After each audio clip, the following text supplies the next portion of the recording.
Hello mga ka-VS! Meron tayong customer ngayon na napapagawa dito sa ating shop.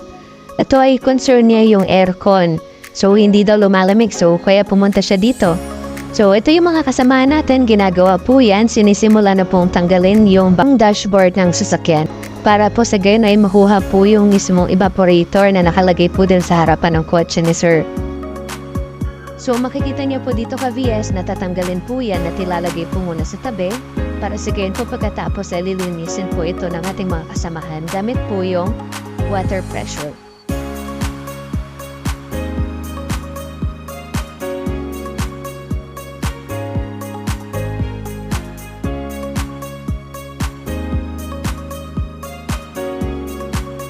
Next naman dito mga ka-VS, yung i-assemble nila yung mismong evaporator para mailagay na po doon sa harapan ng kotse or yung tinatawag natin na dashboard.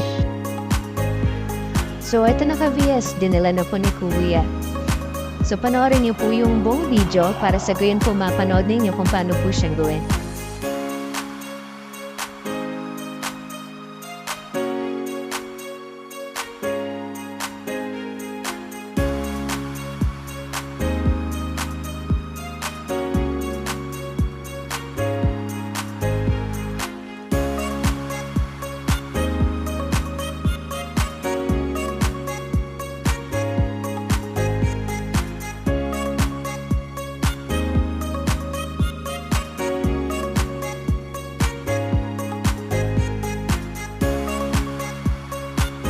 Dito mga ka-VS, ibabalik na po yung mga tinanggal natin ng mga parts dun sa may harapan po ng sasakyan ni Sir.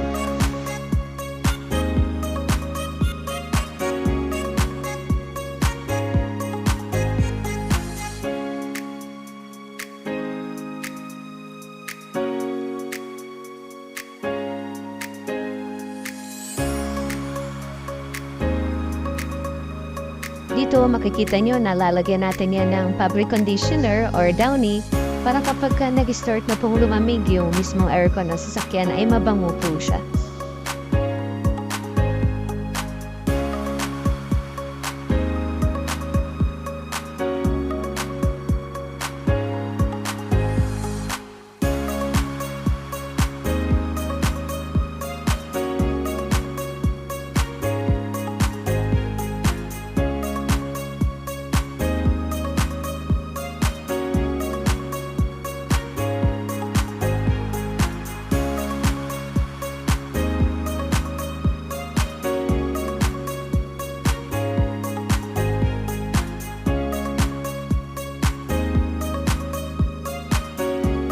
Dito ka-VS, makikita nyo po na nilalagyan na po ng preon yung harapan po ng sasakyan or yung aircon po natin.